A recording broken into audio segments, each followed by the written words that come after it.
Good morning. If I were to burst out singing on a morning like this, it would certainly be the old spiritual, "My Lord, what a morning." Isn't this magnificent? I said to someone earlier, for the last few weeks, we've had a bad Sunday wedged in between beautiful days, but this week we got it in its right place, and it is a magnificent day to come apart and worship God, and we're glad that you're here. And for those of you who are visiting with us, we want to extend a very special welcome to you and let you know how much it means to us to have visitors come and share in our worship together. Jesus stood on the Mount of Olives. It was late evening, and he looked out over the Kidron Valley. The world was bathed in moonlight. Everything was quiet. The only sound was the sound of a night breeze rustling the brittle branches of a fig tree. Jesus looked into the heart of the city that lay at his feet. It looked so calm there, bathed in the moonlight, erasing all of the disfigurement that is seen by day. It looked as though it were a veritable Eden. But Jesus looked beneath the surface, and there he saw the volcanic nature of that city, the seething hearts, the depressing images that darkness hid. And as he looked, a teardrop formed in his eye and coursed down his face. Jesus looks at us. We appear so often as calm and tranquil. We are stoic in our true feelings and in our true natures when we come into the presence of Christ. But he looks beneath the cosmetic nature of our lives and sees what lies deep within. He knows when we possess that inner peace and when we're struggling to find it. It's what he talked about throughout his lifetime. When Jesus came into the world, it was with the promise of peace.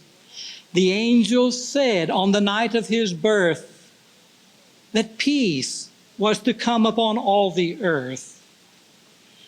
And when he came to the end of his life, the benediction that he left behind was a benediction of peace. My peace I leave with you. If there is one thing that gives life meaning, if there is one thing that gives life fulfillment, it is to possess inner peace. And if we lack inner peace, there is nothing that can fill the void. It is a hungering that is never satisfied. There are so many things that we search for in life that appears to us to be that fountain of inner peace. If only we can possess that, if only we can reach that goal, then we will have that peace that we all yearn for. Most of these things we reach for enhance life, but do not give completeness to life. Good health enhances life. We who enjoy good health have so much to be grateful for we know so many who struggle with physical disabilities. And when we're healthy, we can face life more positively. A few years ago, there was a commercial on television repeatedly that stated, "If you've got your health, you've got everything." But that's not true. I've known too many who at the peak of health took their lives. And I shall always think of Jane Marchant, who, living the life of an invalid in her bed in Knoxville, from childhood an invalid that could never leave her bed, propped up on her pillows, she could look through her window out into the fields and the trees, and she could watch the birds fly by her window, but she explored that world to depths that few of us ever go. She wrote down her discoveries to inspire those of us who walked out among the trees and never felt it, who walked upon the fields and never knew the freedom that she discovered from her invalid bed. Health enhances life, but it does not bring inner peace. Wealth enhances life. Poverty is not good.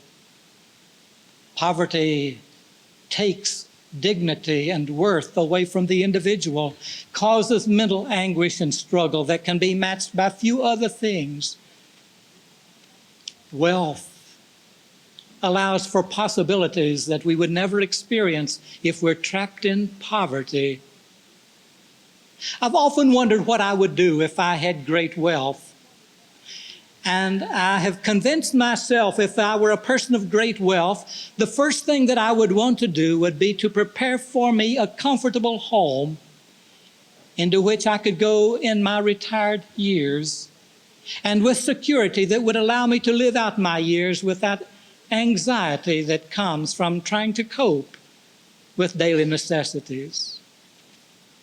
But that's all I want. I would use the rest of the wealth to do things for others that I see so badly that need to be done. I've often thought of the wounds that I could help heal if I only were a person of wealth. And then I wonder, if that wealth came to me, would I think that way then? Or would I fall victim to the things that wealth promised me if I were to use them self-indulgently? Sam Rogers was a young man with a family just beginning, an attractive wife, 2 small children. Uneducated, but with a lot of natural gifts, he started to work for his brother in a store.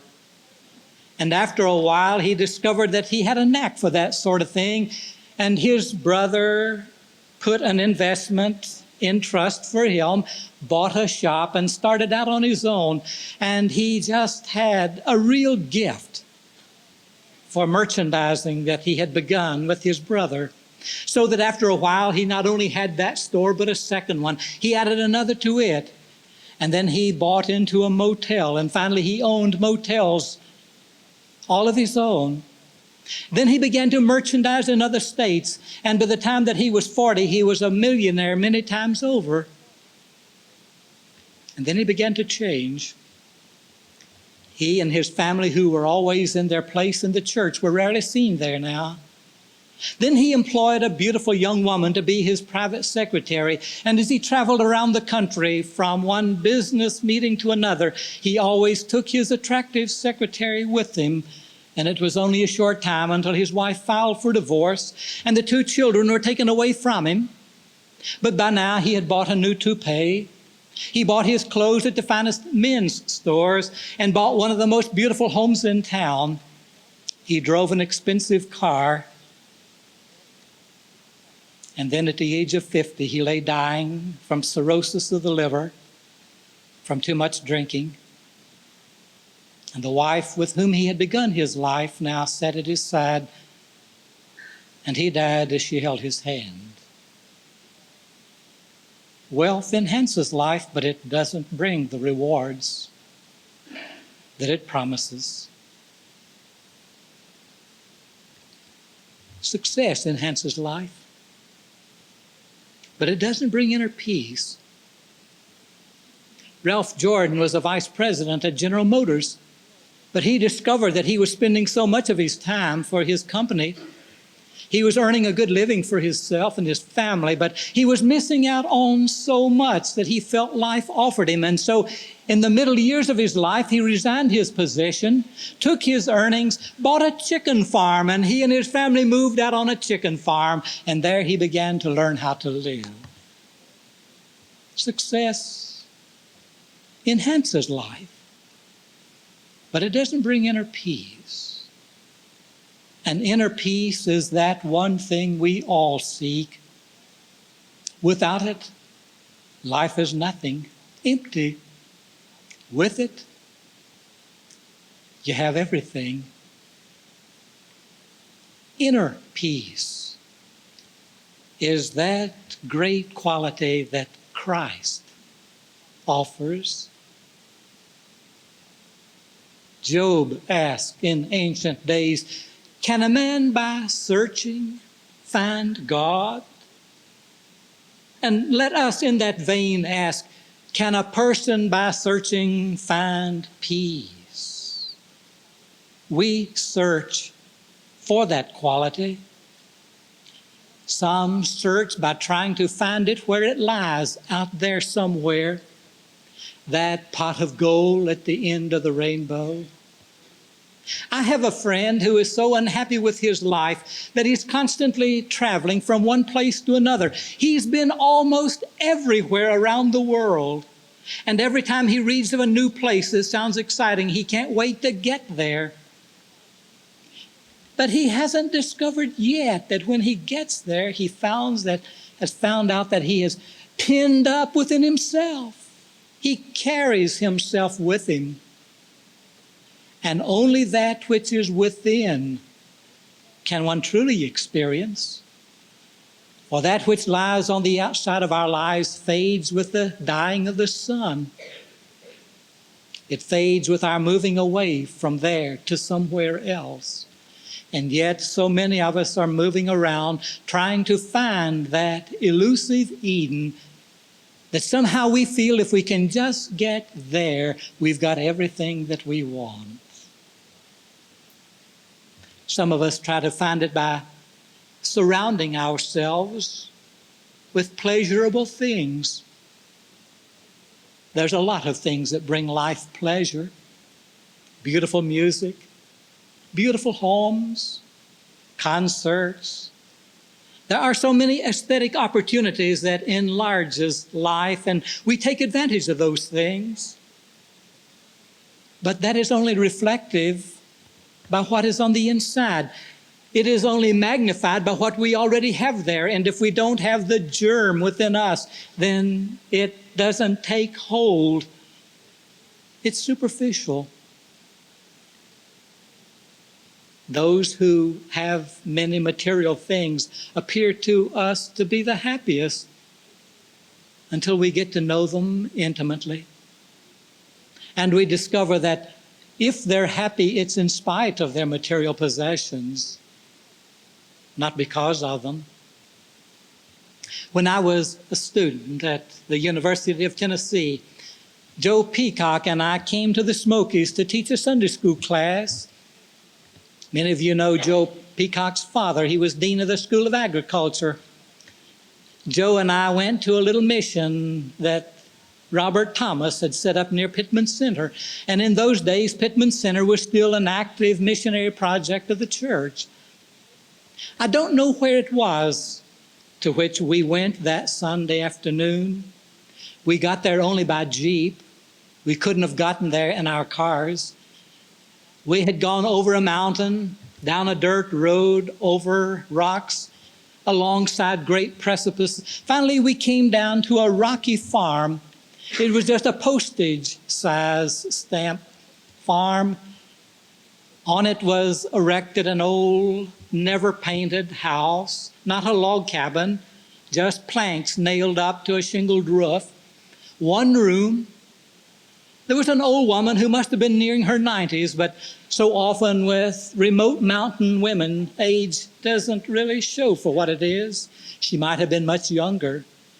There was a lout of a boy who lounged on the porch. Only those two lived there in that one room. Out beside the cabin was a garden, a rocky garden. It appeared that that young boy had never entered into the garden. It was she who did what was done to get food from the soil, and it was a poor soil. She was dressed in clothes of generations before. I've wondered so often since where that might have been. I'd love to retrace my steps and see if it's still there, but I have no idea where it was. It was just deeply hidden somewhere back in the Smoky Mountains. As we started to leave, she was so grateful for our visit. And she said, "You know the day I'm looking forward to?" And we asked her what. And she said, "The day in which my friends come and sit here in my yard for my funeral. I've already told my minister that this is where I want to have my funeral, because here is where I've known the joys of life. Here's where I've known all of the treasures that God has given me. Here where my flowers have bloomed. Here where my garden has given me food to eat. Here where I've slept in the house with people I love. Here's where I want it all to end. I don't want to be taken off to a faraway church. I want to be buried here among my friends, where my life has been happiest." She had nothing but inner peace. And that's the thing that most of us would give all we possess in order to have. Can a man by searching find peace? No. It can't be found. As the characters of the Wizard of Oz discovered on their search for a heart and a mind and courage, it was in them all the while as they searched for it on the outside. If we ever find inner peace, it comes where we are, from within. Inner peace is a byproduct. It's not an entity within itself. It is simply the byproduct of something else. Inner peace comes from being at peace with ourselves. Edgar Guest wrote, "I have to live with myself, and so I want to be fit for myself to know." We who know ourselves more intimately than anyone else knows us have to know who we are and like who we are. So long as there is a struggle to be something different from the persons that we are, there's never that peace that we seek. The first step is to be at peace with ourselves. And Jesus gave us the next step. The byproduct is inner peace when we are at peace with our neighbors. When we can't get along with other people and have hostilities and grievances with others, there's no peace. For peace can't exist where we raise swords against other people. We have to learn to live together as brothers and sisters, and that's what Christ taught us. And peace is a byproduct of being at peace with God, and that is the ultimate peace. And we can't be at peace with God until we are at peace with ourselves, until we are at peace with our neighbors, and then we can be at peace with God. And when we have that peace, we have the ultimate peace. And our quest has ended, for we have found what life offers in its fullest. It was St. Augustine who said, "God created us for himself, and our lives are restless until we are at peace with him." And now this. Inner peace, it's all in the mind. Peace of mind, not in the world out there outside ourselves, but within. Jesus said, "My peace I leave with you." Amen.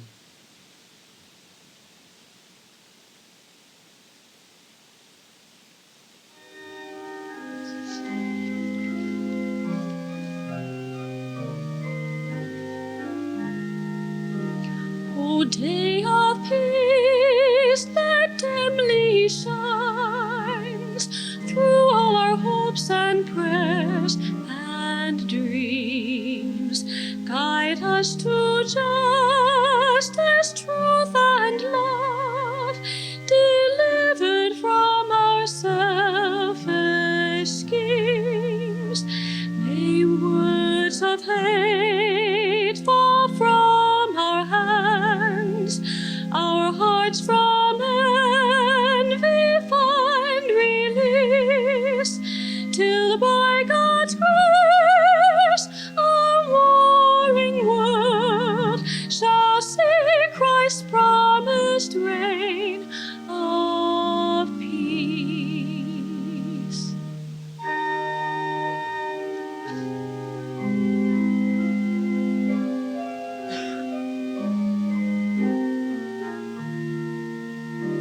Then shall the wolf dwell with the lamb, nor shall the fierce devour the small, as peace and cattle calmly graze. A little child shall lead them all. Then enemies shall learn to love. All creatures find their true accord. The hope of peace shall be fulfilled, for all the earth shall know the Lord.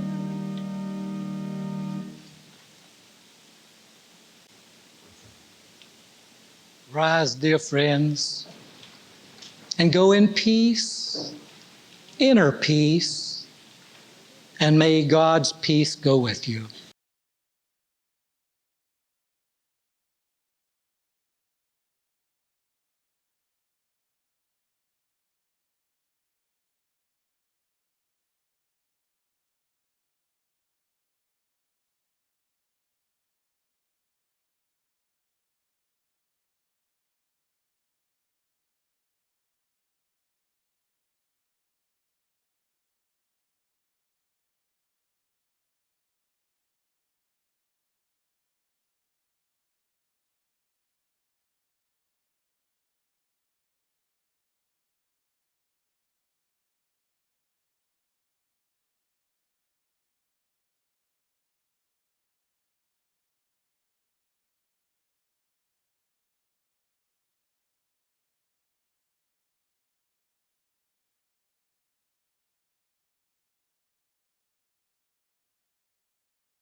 Morning.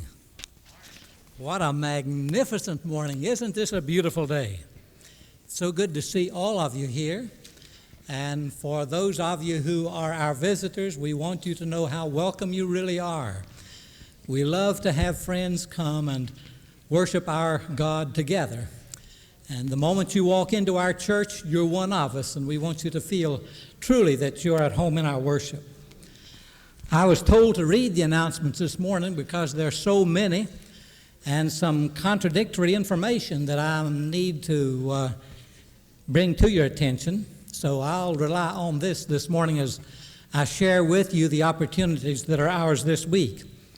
The Council on Ministries, of course, will be meeting on tomorrow evening at 7 o'clock in the young adult classroom. This is our regular meeting of the Council on Ministries. And then this afternoon, the United Methodist Women General Meeting. It will be at 3:30 here in the Christian Fellowship. Will the whole thing be in the Christian Fellowship classroom? You're not expecting many, are you? Think big.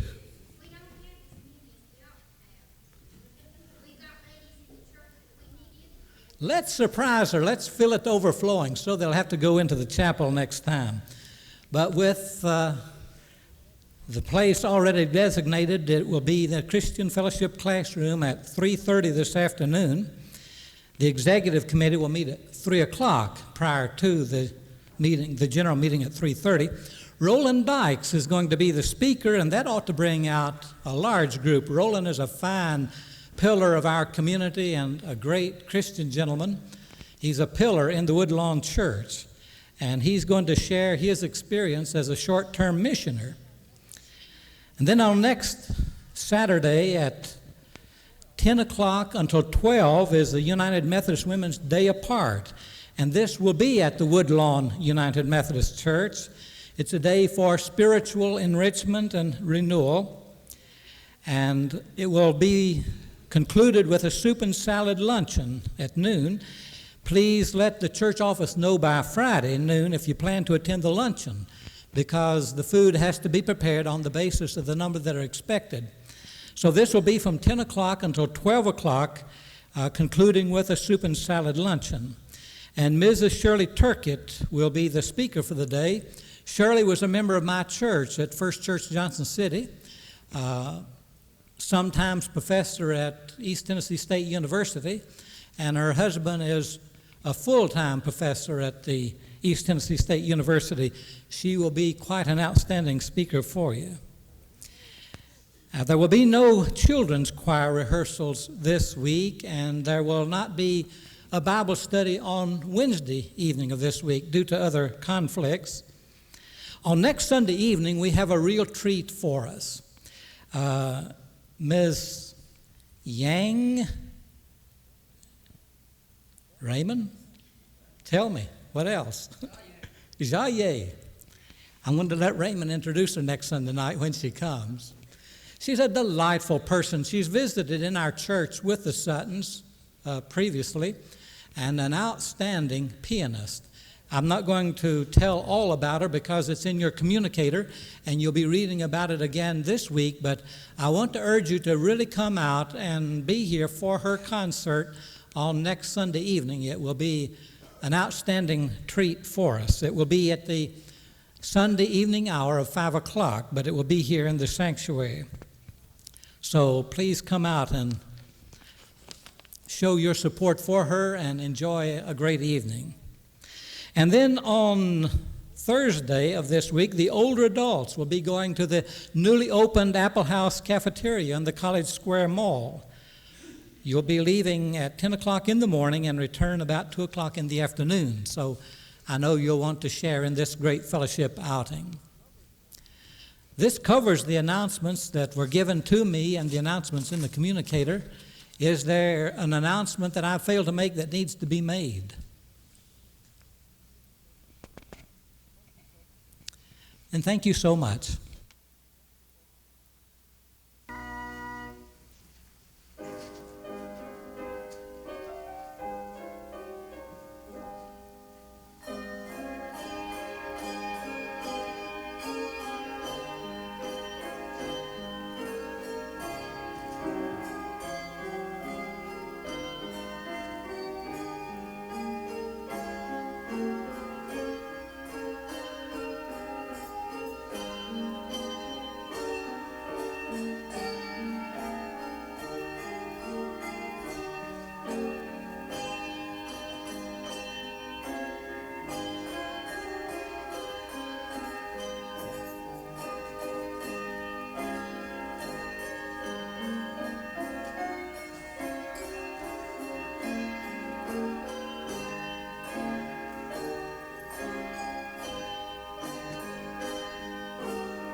Behold, the eye of the Lord is on those who fear him, on those who hope in his steadfast love, that he may deliver their soul from death and keep them alive in famine. Our soul waits for the Lord. He is our help and shield. Yea, our heart is glad in him, because we trust in his holy name. Let thy steadfast love, O Lord, be upon us, even as we hope in thee. Therefore, since we are justified by faith, we have peace with God through our Lord Jesus Christ. Through him we have obtained access to this grace in which we stand, and we rejoice in our hope of sharing the glory of God. More than that, we rejoice in our suffering, knowing that suffering produces endurance, and endurance produces character, and character produces hope, and hope does not disappoint us, because God's love has been poured into our hearts through the Holy Spirit, which has been given to us. While we were yet helpless, at the right time Christ died for the ungodly.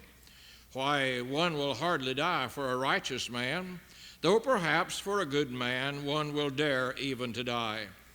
But God shows his love for us in that while we were yet sinners, Christ died for us.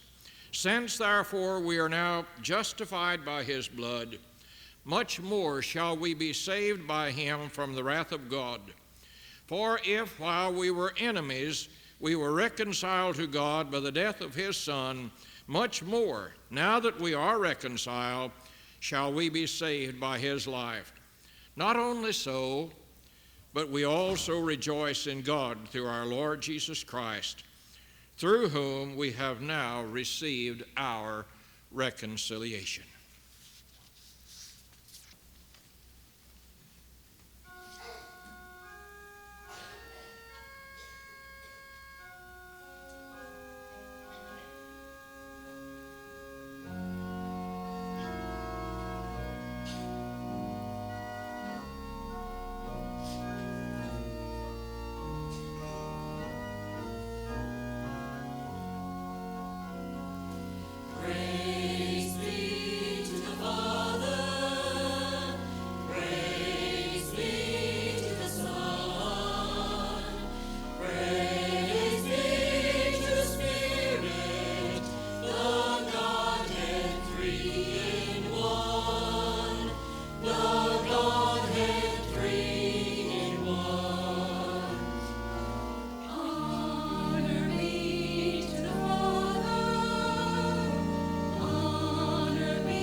There is a secret ingredient to life. We often hear that said about food, a secret ingredient that makes one food better than others. We hear it said about products. a product that has a secret ingredient that makes it superior to other like products. But about life, it's true. There is a secret ingredient without which life never rises above the commonplace. When possessed, life has no limit.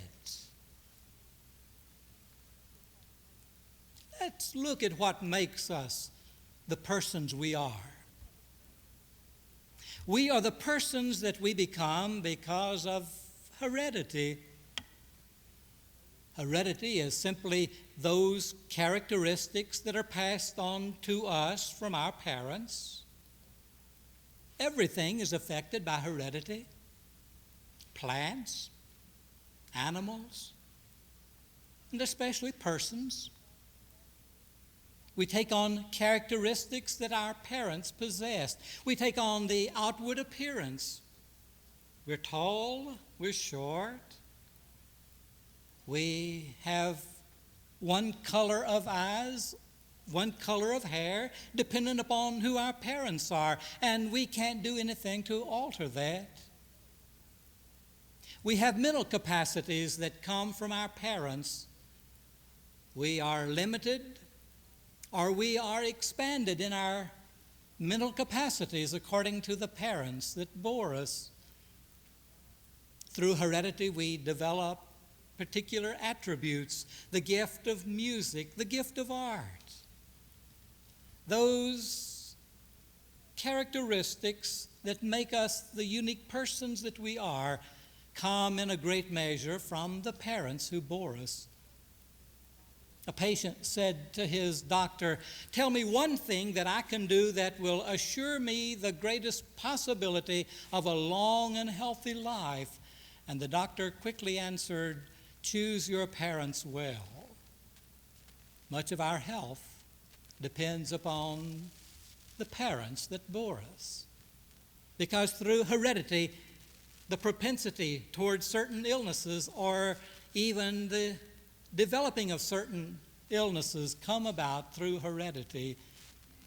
Genes, that magic touch that allows us to live forever through our offspring in the passing on of characteristics. And so we become the persons that we are through heredity, the parents who gave us life. But it doesn't stop there. We become the persons that we are because of the environment in which we are reared. So much of who we are comes from the fact that we came out of certain environments. It's been said so often that parents who abused their children were abused children themselves. And a husband or a wife that abuses a spouse so often came from a family where spouse abuse was a part of their growing up. And we know that alcoholics so often come from alcoholic families. It's the environment in which we grow up that says so much about the persons that we become, making it of great importance that we who rear children and have responsibility for nurturing them have to provide an environment in which they can grow, in which they see the very best in those about, in which they have examples set before them. Environment plays a great part in the persons that we become. But that's not all. Personal response plays a great part. In spite of what we might become through our inheritance, through our environment, in the last analysis, it depends upon what we choose to do and who we choose to be. In every instance, we have the choice of yes or no. We hear so often the slogan these days, say no to drugs. Say no to the many social vices that are all about us. We have the choice. We can say yes or no. We can refuse or we can accept. Jesus taught us that we ought to be sensitive to the choices that we make, because it is in the choices that we make that determines to a great extent the persons that we ultimately become. And so we are. At the end of life, we are nothing more than the repository of the choices that we have made from the time of our childhood through all of the years of our living. Personal response, how we react, how we choose. And that's a part of what makes us the persons that we are. So here it is. We are all the product of our inheritance, our environment, and our personal response. And so many of us stop here. We never progress toward personhood beyond those three areas out of which growth comes. And when life stops here, it's never fulfilled. It's always disappointing. But there is a secret ingredient. Paul called it a gift from God. After we have experienced everything that can be ours in the world about, there's one dimension more. It's what God gives us that we cannot earn, we cannot find in any other way, just a direct gift from God. These are the gifts of the Spirit. We don't often talk about those, and what a tragedy it is that we don't. This is what makes the difference in living. This is what lifts us from the commonplace into the ultimate, accepting God's gifts. And they come merely from accepting them as God offers them. And they make all the difference in the world. Each of us, in plotting out our lives, seek one thing above everything else, and that is inner peace. If we do not have inner peace, it doesn't matter what else we have. Life will not be full. It won't be beneficial. We'll be unhappy all the days of our lives. And the great pilgrimage of those who have failed in life is the fact that they have failed to reach the one thing that makes life worthwhile, and that is inner peace.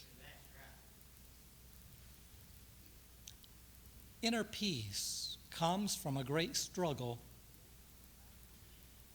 The greatest battlefield in all the world is the battlefield within our breast, where we battle realities, possibilities, defeats, fantasies. It's the place where we come to terms with life and with God. And too many of us desert that battlefield, giving it over to the enemy, trying to win the battle on the outside. It can't be done. Now, there's a word for the kind of peace that the world gives. When Jesus came to the end of his life, he said, "My peace I leave unto you, not as the world gives, but the gift that he alone would give." Too many of us seek the world peace, and there's a word for it. It can be had. It's nirvana. It is that peace that comes from dulling our senses so that we're no longer pricked to possibilities, so that no longer there is an urge to better.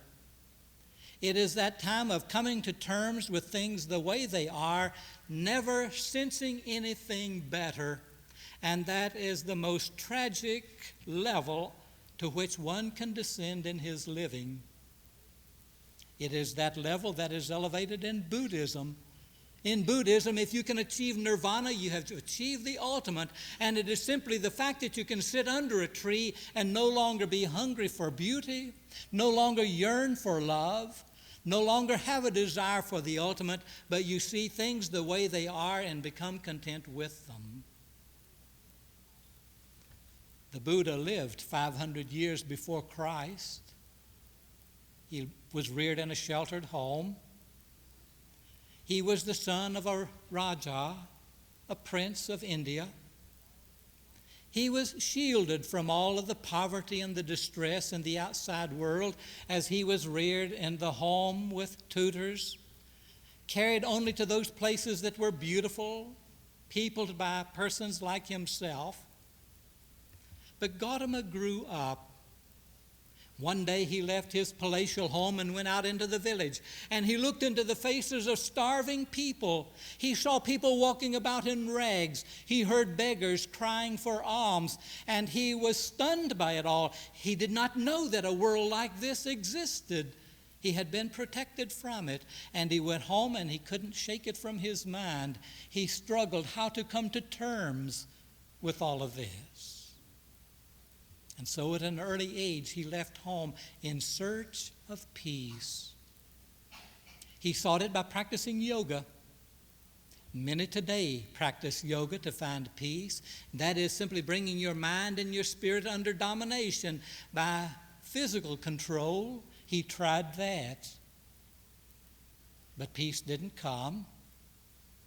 He tried fasting, but peace didn't come. He tried isolation. He became a hermit, but peace didn't come. And the years were passing, and he was growing more and more discontent with life that had so much suffering in the world about him, and he had no way to break through. And one day he suddenly remembered there was a day in his childhood when he sat under a tree in contemplation. And he remembered on that day as he sat and contemplated, there swept over him a kind of peace that he had not known before. And so the idea struck, there is the source of peace. And so he went into contemplation. He sought out a tree by a creek side, and there he sat. He folded his legs, he folded his arms, and he began to stare out on one object, thinking, contemplating, and the time passed, and suddenly nirvana came. He was no longer concerned about the hungry people that lay along the streets. He no longer felt pangs for those who were suffering illnesses, leprosy. He no longer yearned for that which was sublime. He was content.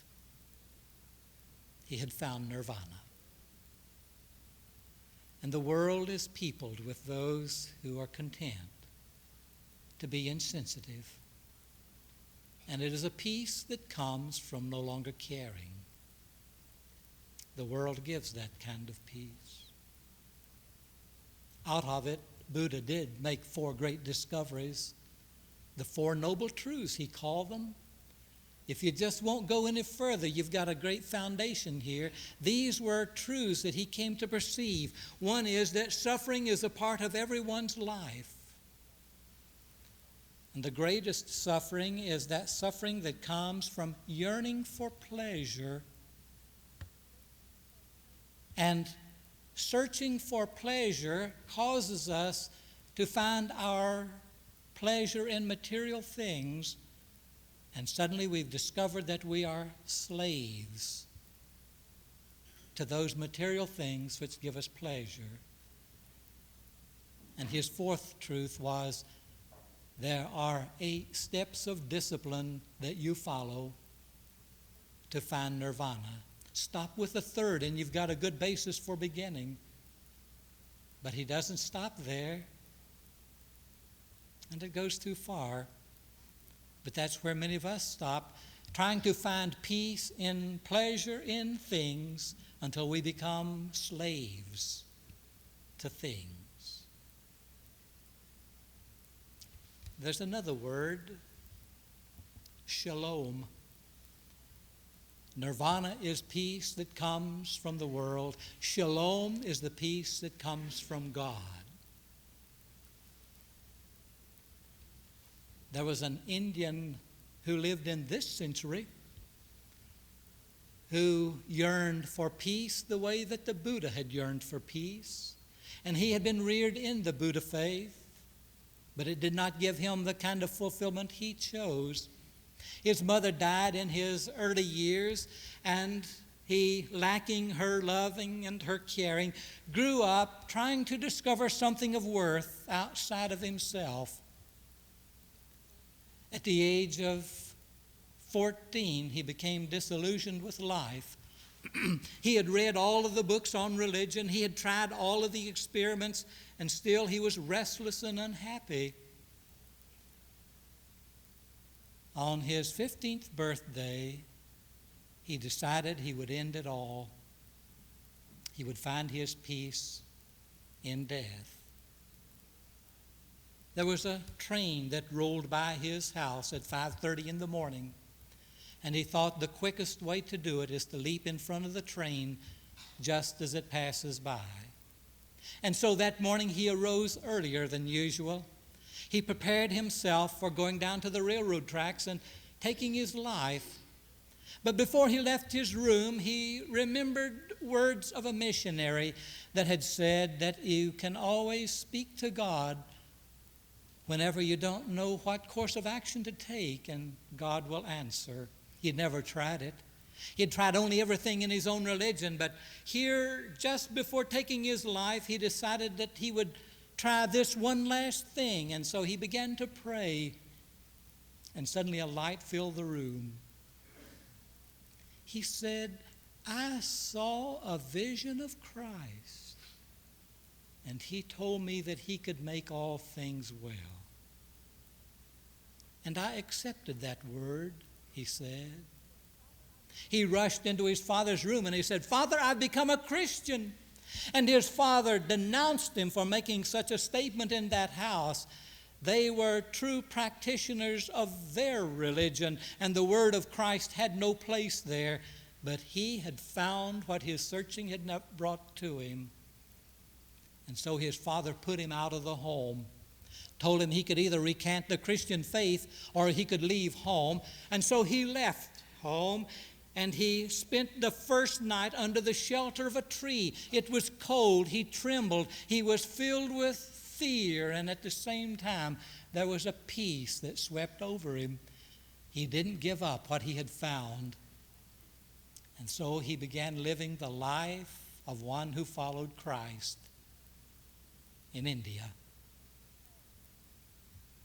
They came to call him the St. Francis of India because he put only the robe of a Sandhu on, the poorest of the holy men. And he walked around all of India, caressing the lonely, caring for those marked with leprosy, finding food for those who were hungry. Everywhere he went, he was taking care of those who had nothing. He especially dwelt among the untouchables. He who had been born in a home of wealth, his father was an aristocrat, and yet he fell down to the lowliest estate in their caste. He became an untouchable for the sake of the untouchables. He came to America. America was a Christian nation. He wanted to know more about it.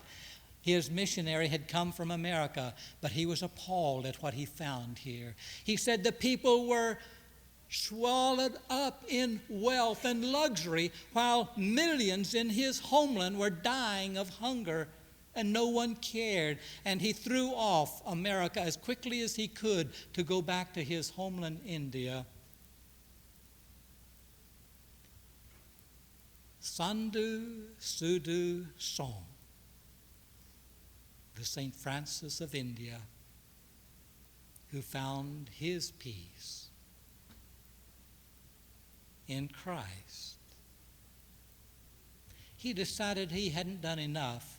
He would take Christ to those in the Himalayas who were seeking to find contentment and peace the way that he had sought it and had failed. He set out to climb the Himalayas, 19,000 feet of climbing, and he climbed until he came to Tibet. And there he tried to take the word of Christ to the Tibetans, those who had followed the Buddha. He came to those priests who, in seeking nirvana, had so often entombed themselves, living in tiny cells, some living in darkness from their earliest years until the time of their dying, never looked upon the sunshine, never saw the face of a flower, living in darkness, a tiny hole in the side of their cells through which food would be passed to them, fearing that if they broke out of their cells, they would lose their concentration upon nirvana. He wept for the poor people of Tibet who did not know the peace that he had. He came back out of the Himalayas, walked among the lepers, the untouchables, telling of Christ's love. Finally, he grew old, as all do. The year was 1929, and the sadhu decided that he would pay the ultimate price before his death. He would climb again the Himalayas to the people of Tibet. He left his home, his friends aware of the fact that now he was stooped, his heart pained at times. He breathed erratically, but he was determined. And they watched him disappear in the mist as he climbed the great peaks of the Himalayas, never to be seen again. He found shalom in the world of nirvana. But that was India. That was generations ago. What about today? This is a new world. This is a revolutionary world we're living in. Is not nirvana and shalom outdated? Are we not living at a time when we can receive all that we're searching for in the realm of science and physics, and the realm of the nuclear discoveries of our world? Ask Gert Bahena. Gert Bahena is a contemporary of ours who was born in wealth, lived in wealth, had everything that anybody would want that wealth could bring, and the most unhappy person in the world. She went through 3 marriages just like she was buying a new outfit. She had children, and then she hired governesses to take care of the children, and she never knew the joy of mother love. She said, I got up in the morning and I took a pill to stimulate me. I drank alcohol all through the day to keep me going, and then I took a sleeping pill to let me go to sleep at night. And those were the years that she lived. A fine home, great wealth, and loneliness and unhappiness.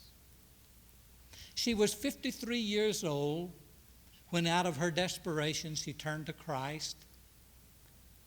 And he came to her as he does to all of us when we let him. She said, for the first time in my life, I held a Bible in my hands. I had never even held a Bible in my hands until I was 53 years old. And she said, I opened it up and started reading, and I couldn't put it down.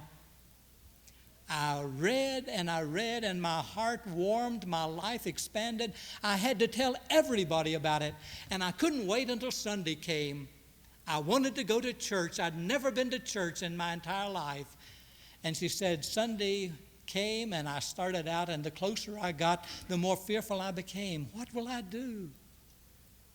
These are people who've known all their lives what I've just found. I'll be so small among them. Will they even accept me? And she walked into the church, and she sat down, and when the service was over, she left, and not one person spoke to her. And she said, I was glad to get out because I was in a building of unhappy people. They didn't have the joy I had. They didn't have the sense of expectancy that flooded me. I looked into their faces, and they were as unhappy as the people I saw in stores and on the street, and I couldn't understand it. But she said, I had it myself, and I wasn't about to let that destroy my faith. And she said, as the years passed, she came to discover that not everybody has allowed the gifts to come. They're Christians in their hearts, but they're Christian only in the sense of not depending upon the Holy Spirit or the gifts of the Spirit to make their lives full and meaningful. And she no longer passed judgment upon those that didn't have it. She felt only sorrow that they had missed it. She was allowed to live more than 20 years to tell about the joy that she had found, and death came to her only recently. She was invited by Sam Shoemaker to speak at Calvary Episcopal Church in Philadelphia to tell the people there of her experience. 500 people were there, and she said, I couldn't speak to anybody. I never made a speech in my life. And I, of all people, was not equipped to speak, but she said, I had to tell it. It was burning in my soul. And she said, I trembled. I had a manuscript in front of me, and I never took my eyes off the manuscript. And when I left the pulpit, I almost fainted. But the people had listened. They realized I had experienced something that many of them hadn't. And I got another invitation to speak, and I filled it. But then she said, I got an invitation from Yale University. I was to speak at their chapel, and I was to be the first woman ever to speak at their chapel. And all the fears came up again. I didn't know if I could go through with it or not, because these are the kind of people I had lived with all my life. The wealthy, the professionals. What would they say when I got up to speak? Would they condemn me? Would they denounce me? Would they make me feel uncomfortable? And she said, I was about to back out when I suddenly realized I haven't let God in on this. And she said, I stopped where I was and I said, God, you've given me the gifts that I've needed for everything I've tried. Now give me the gift of peace, that I can walk up to that podium and say what I've got to say without fear, without trembling, with poise. And she said, suddenly it all fell away. I'd tried every gimmick, but now God did it. And she said, I walked up to the podium, I threw away my manuscript, and I began to speak for the first time from myself. And it was the easiest thing I've ever done. And when I walked away, they gave me an ovation. And I've never had a problem again of standing up and telling the people what God had done for me. She found shalom, the peace that comes from God. So here we are. The world has promised us peace, but if it comes by the world alone, it's nirvana, a loss of sensitivity to the things that we once yearned for. But the gift that comes from God, that secret ingredient to life, is the gift of peace that comes from God and nowhere else. And now this. Shalom to each of you.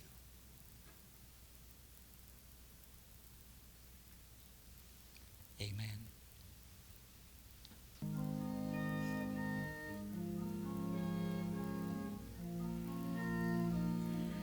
Though I may speak with bravest fire and have the gift to all inspire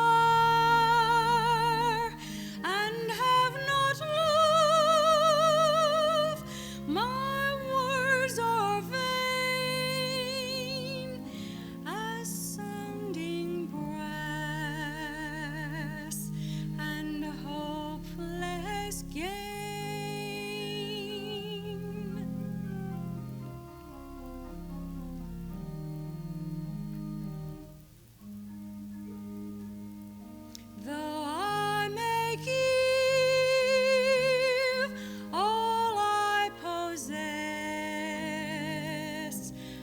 striving